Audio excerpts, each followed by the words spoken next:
खुलुमबाय नोंथांमोन। दिनै 5 जुन, मुलुगनां आबहावा सान। नोंथांमोननि थाखाय मोनसे सावगारि आखिनाय बादायलायनाय खालामनोसै।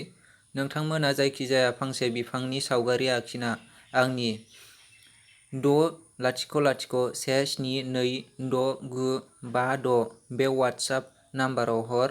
हरनायनि समा फुंनि 11 रिंगानिफ्राय बेलासिनि 1 रिंगासिम।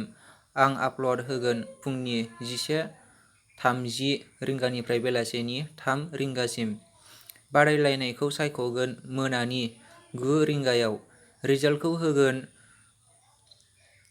6 मार्च 2022 खालारनि फुंनि 9 रिंगायाव। बादायारि नोंथांमोना सावगारिआव गावनि मुं, बिफानि मुं, बिमानि मुं, गामिनि मुं, जिल्लानि मुं, पिअनि मुं, पिन नंखौ होफा। देरहागिरिखौ साथाम लानाय जागोन। सेथि देरहागिरिनि बान्था 100 रां, नैथि देरहागिरिनि बान्था 60 रां, थामथि देरहागिरिनि बान्था 40 रां। जायना बांसिन लाइक मोनगोन बिथांमोनानो देरहागोन। प्रदीप दैमारी। गोजोन्थों।